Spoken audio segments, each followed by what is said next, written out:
Olá, queridos irmãos, queridas irmãs, que alegria podermos estarmos juntos neste momento onde eu gostaria de trazer a cada um de vocês uma reflexão sobre este tempo que nós estamos encerrando, o tempo pascal.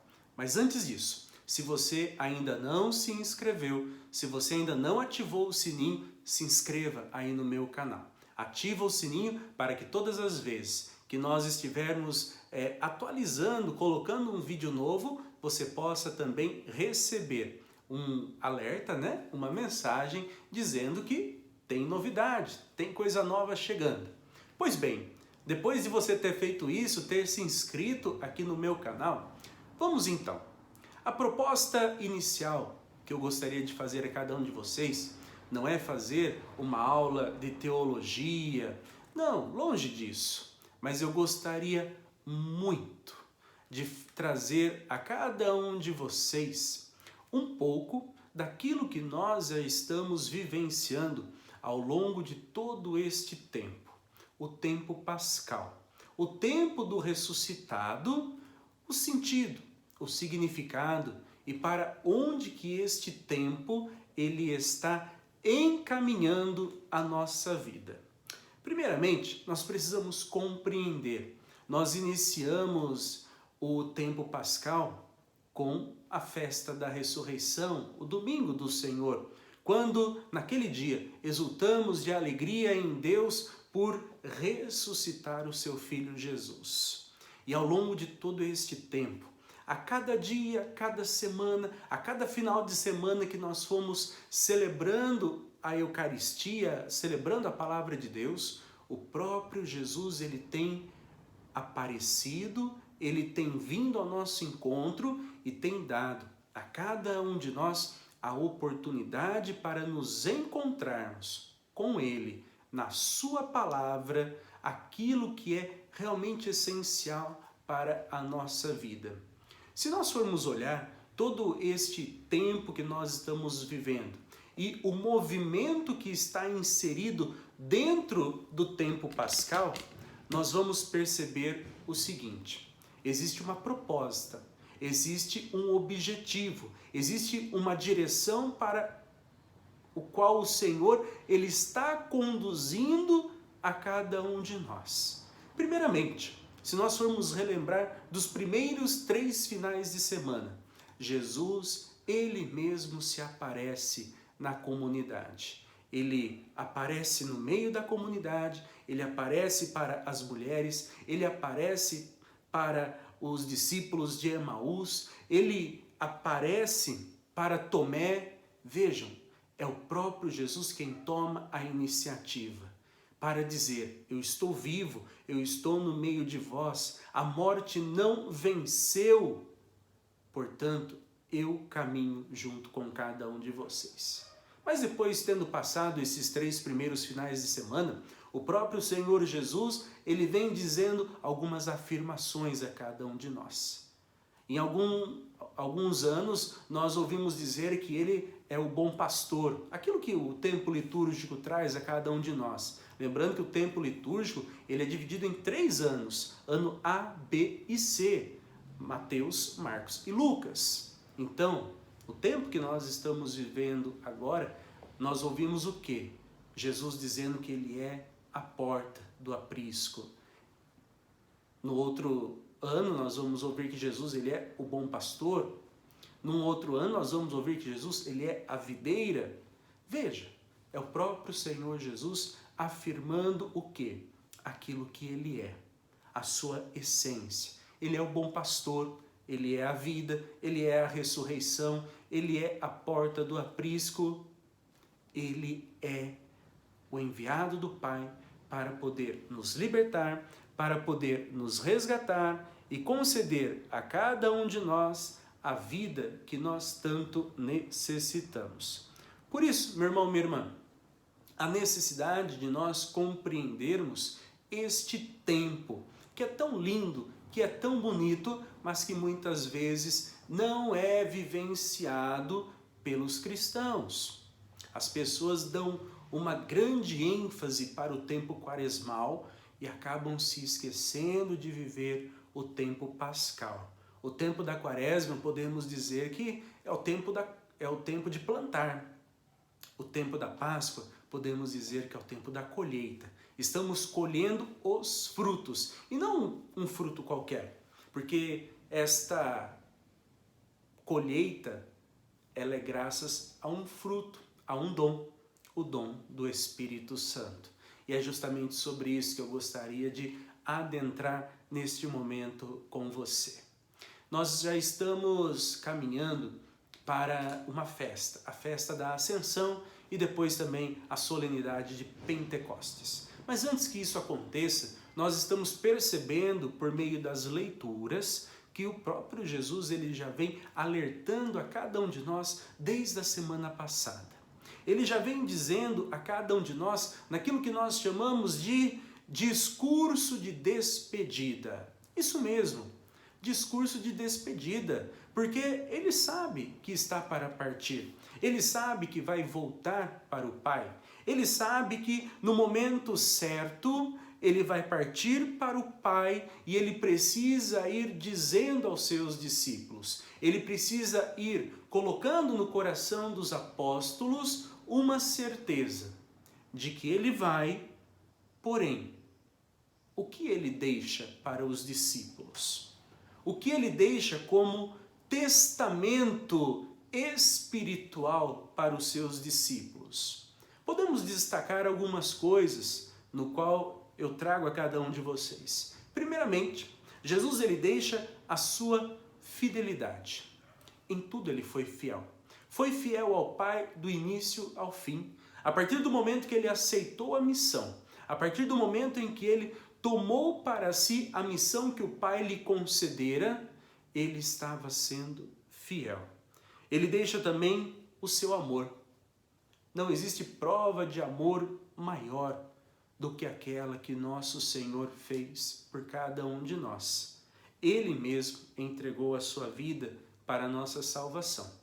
Ele mesmo entregou a sua vida como dom, como amor, para que tivéssemos vida.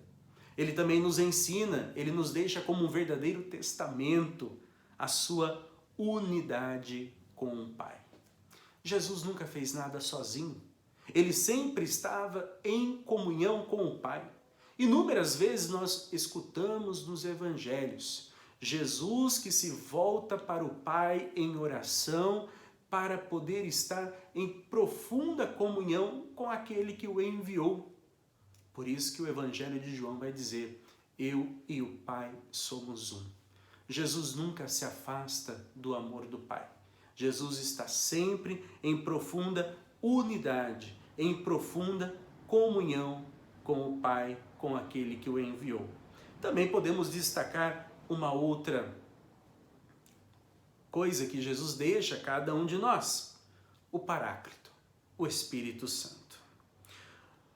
Vejam, quando Jesus ele faz esse discurso, o discurso da despedida para os seus apóstolos, para os seus discípulos, qual é a situação que eles se encontram? Precisamos compreender um pouco isso. A situação que ele se encontra é entre a fragilidade dos discípulos e a ausência que ele irá deixar no coração dos apóstolos. Aí você me pergunta, mas padre, como assim? Vejam, será que os discípulos estavam preparados para passar por tudo aquilo? Será que os discípulos eles estavam prontos para perder o seu mestre e preparados no sentido de aceitar que iriam perder? Vejam, quando Jesus ele anuncia para Pedro de que o Filho do Homem seria entregue, seria condenado, seria morto, Pedro hesita. Pedro diz para Jesus: Senhor, que isto nunca lhe aconteça. Lembram-se dessa passagem? E Jesus se volta para Pedro e diz: Pedro, tu não pensa como Deus, tu pensa como os homens. Afasta-te de mim, Satanás, porque o teu pensamento é pensamento terreno, o teu pensamento ainda não é o mesmo pensamento de Deus. Jesus ele está nessa encruzilhada. Ele está entre a fragilidade ter que deixar os seus discípulos e entre a sua ausência. Pois bem, Jesus aos poucos ele vai dizendo aos seus apóstolos: não se perturbe o vosso coração, credes em Deus, crede em mim também. Como é bom ouvir isso da boca de Jesus. Nos momentos difíceis, ele sabia que os apóstolos estavam passando. Eles sabiam que inúmeras dores e sofrimentos eles estavam enfrentando. E ele mesmo diz: creiam em Deus, creiam no Pai, creiam naquele que me enviou, aquele que me colocou aqui junto com vocês para dar a vida, para dar a salvação. Mas creiam também em mim.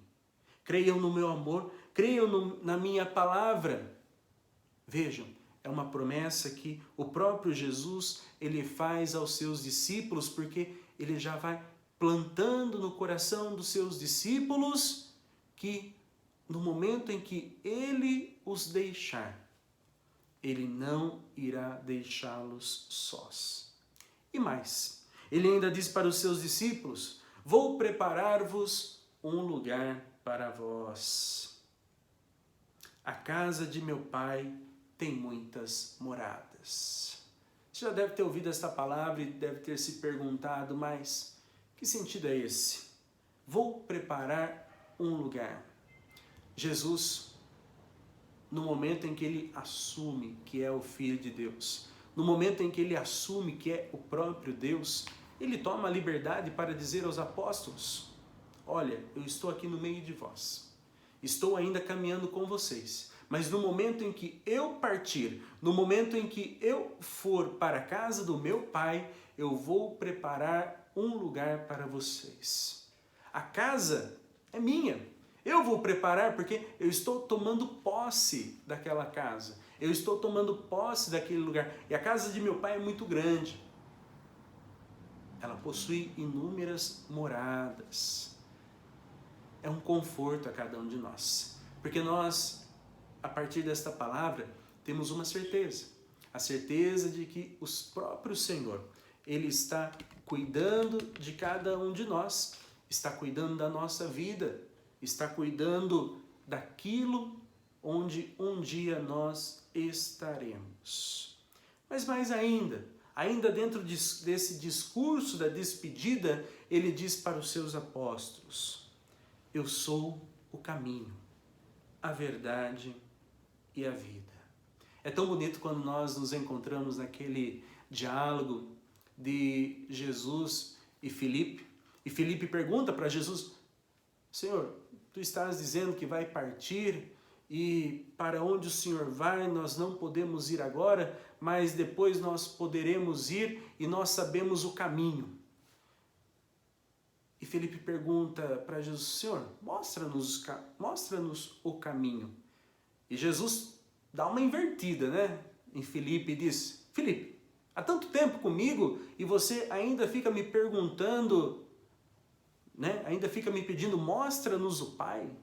Eu sou o caminho, eu sou a verdade, eu sou a vida. O que isso nós podemos tirar para cada um de nós? O caminho percorrido com Jesus nos mostra qual caminho deveremos percorrer. Existe um único caminho. O caminho que ele percorreu, o caminho que ele viveu, o caminho que ele mesmo fez, é o caminho que nós vamos trilhar. A pergunta é: você está trilhando o caminho do Senhor? Você está trilhando o caminho que o próprio Jesus, ele fez para cada um de nós? Você está caminhando no amor? Você está caminhando na vida? Você está caminhando na santidade? Você está caminhando na busca pelo reino de Deus? Você está caminhando para a salvação que Deus tem para lhe dar? Ou será que você está longe da presença do Senhor? Está deixando o seu caminho? Está deixando de lado a sua salvação? Está procurando em outras palavras, em outros caminhos, em outras direções a presença do Senhor? E muitas vezes buscando em Jesus aquilo que ele não tem para te dar. Porque muitas pessoas tomam Jesus como se ele fosse um grande guru, um verdadeiro vendedor de caminhos, de autoajuda. Jesus não veio para promover autoajuda. Jesus não veio para vender um caminho. Jesus não veio para ser um guru, como algumas pessoas querem apresentá-lo, como sendo apenas um ser de luz ou alguma outra coisa. Não. Ele veio para ser o caminho. Ele veio para ser a vida. Ele veio para ser a verdade. E era justamente isso que Filipe queria conhecer. Mostra-nos o Pai, isto nos basta. O desejo de ver a Deus é o pedido de Filipe. E qual é a nossa missão hoje? Reconhecer em Jesus. Reconhecer nele. Ver nele a presença de Deus, porque ele é Deus. Deus vivo, Deus encarnado, Deus que se manifesta em cada um de nós. Este Deus que, como ele mesmo diz, eu estou no Pai e o Pai está em mim. O Pai permanece em mim, ele mora, e nisto consiste as minhas obras. Jesus, certa vez, ele disse aos discípulos: olha, se vocês não creiam, se vocês não acreditam em mim, pelo menos acreditem nas obras que eu faço, porque eu não as faço por mim mesmo, mas eu faço por aquele que me enviou. Esta é a grandeza de nós crermos em Jesus, que tudo aquilo que ele faz, ele não está fazendo apenas por si mesmo e também não está fazendo sozinho. Ele está fazendo tudo isto porque o Pai está com ele. O Pai e ele habitam. Esta é a certeza da nossa fé. O Pai permanece, o Pai mora em Jesus. E nisto consiste as obras de Jesus. O que nós podemos dizer a partir disso? Dentro deste contexto da despedida do Senhor. A despedida é a entronização de Jesus na glória de Deus. Por tudo aquilo que ele fez, por tudo aquilo que ele viveu, por tudo aquilo que ele realmente conquistou a cada um de nós, ele entra na glória de Deus para poder conduzir a cada um de nós. Mas daí você me pergunta, mas tá bom, padre, e como que fica toda essa questão? Porque estamos nos aproximando de uma grande solenidade, a festa de Pentecostes. Pois bem, será que Jesus nos deixaria desamparados? Será que Jesus nos deixaria abandonados, entregues à nossa própria sorte? Não. Ele se volta para os discípulos, para os apóstolos e diz: não vos deixarei órfãos. João 14, versículos 15 a 31. Você pode estar lendo aí na tua casa.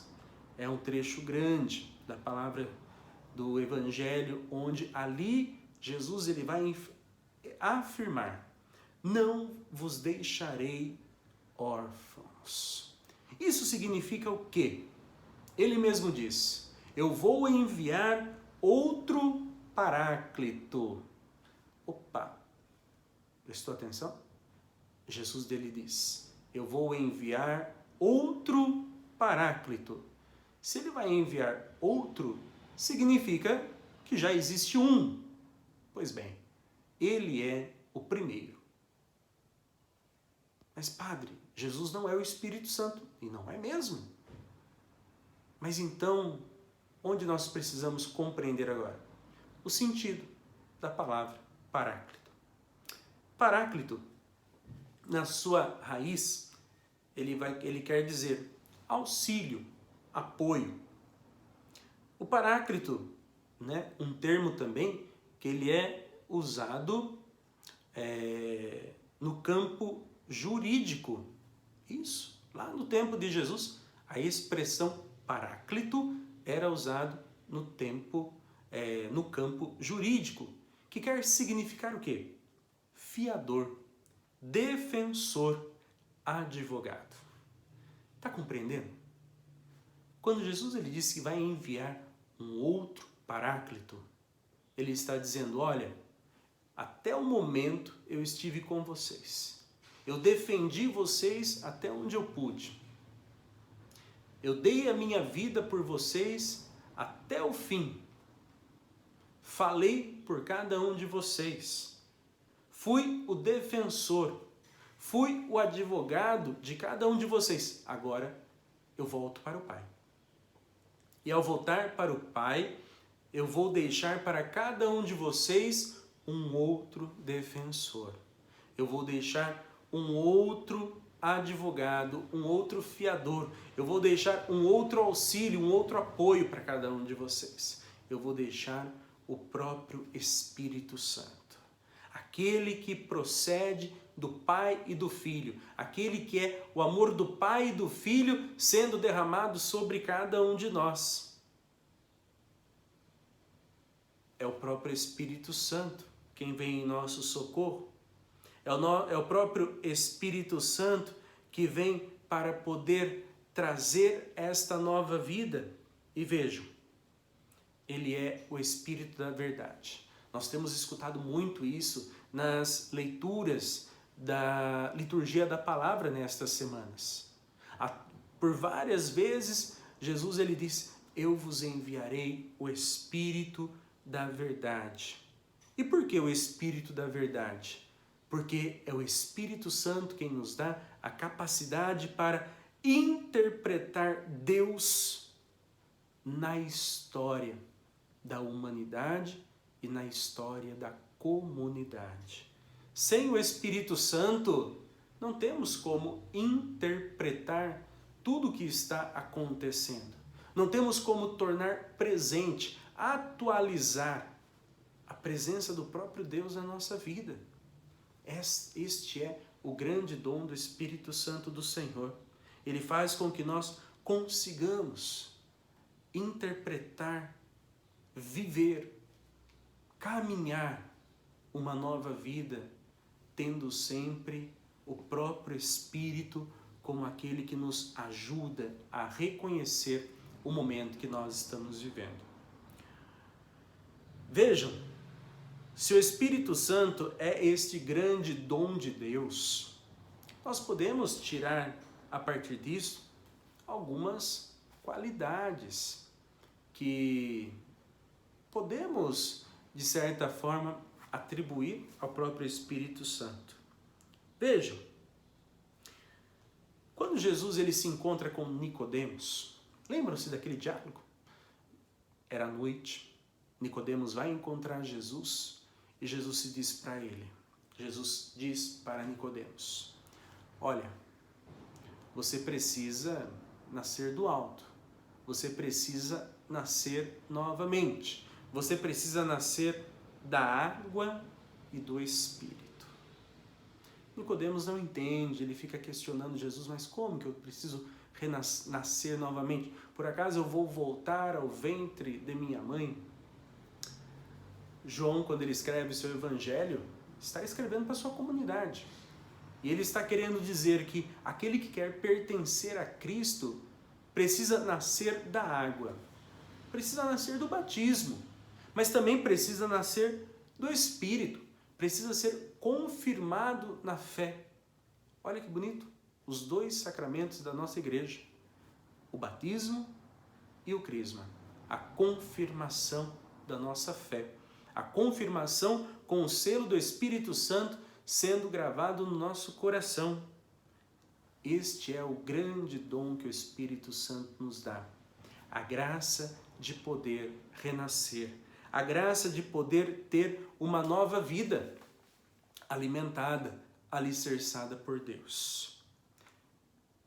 Diante de tudo isso, precisamos compreender, e aqui eu destaco 3 pontos a cada um de vocês. Primeiro, é Jesus quem pede o Espírito Santo por nós diante do Pai. Eu pedirei ao Pai. Veja, não sou eu quem peço. Afinal de contas, quem sou eu? Quem somos nós para pedir tamanha coisa? É o próprio Jesus quem pede ao Pai por cada um de nós. Porque Ele é o nosso sumo intercessor diante de Deus Pai. É Ele quem pede o Espírito. É Ele quem pede e é Ele quem derrama sobre os apóstolos e derrama sobre nós o Espírito Santo de Deus. É também o Espírito Santo que nos ensinará tudo. Ele é a memória viva de Cristo. Aqui está um dado muito importante para compreendermos qual é a missão do Espírito Santo. A missão do Espírito Santo é não fazer com que nós nos esqueçamos daquilo que o Senhor Jesus deixou a cada um de nós. Por isso que nós dizemos que o Espírito, ele é uma força incontrolável. Ele é um vento impetuoso, ele sopra onde quer, ele vai aonde ele quer. Ninguém consegue parar o Espírito Santo de Deus. E mais, para encerrar, é o Espírito Santo que dará testemunho de Cristo, e aqueles que o rejeitaram ficarão envergonhados. Se hoje nós estamos aqui, se hoje nós estamos dando testemunho de Cristo, do seu amor, da sua palavra, é porque o Espírito Santo, ele está se movendo em cada um de nós. Ele está se movendo na nossa vida. Ele está se movendo no nosso interior. Meu irmão, minha irmã, eu sei que é um tema difícil, muitas vezes complicado, mas eu tentei, da melhor maneira possível, trazer isto a cada um de vocês, porque este tempo que nós estamos vivendo, né, quase chegando ao fim do tempo pascal, que se encerra com a solenidade de Pentecostes, qual é o intuito com tudo isso? Fazer com que seja esclarecido de uma forma até mais profunda, né? Porque quando nós estamos celebrando a Eucaristia, fica difícil, né? Quando celebramos a Eucaristia, celebramos a liturgia da palavra, não é momento para se dar aula, para ficar se fazendo uma profunda catequese, até por conta do tempo que acaba sendo um pouco limitado. Por isso que nós usamos hoje, graças a Deus, a internet, usamos de outros meios para que possamos compreender melhor a força da palavra de Deus. Por isso, tenham sempre isso em mente. O tempo pascal é o tempo de colher aquilo que nós plantamos no tempo quaresmal. E se agora nós estamos colhendo estes frutos, foi porque, graças ao Espírito Santo de Deus, fomos guiados até aqui para fazer com que tudo aquilo que Jesus fez, tudo aquilo que ele viveu, possa acontecer hoje, na minha casa, na minha família. Este tempo pascal, ele é muito belo e precisa viver, e precisamos vivê-lo de um modo profundo, de um modo denso, onde somos como que uma grande esponja seca.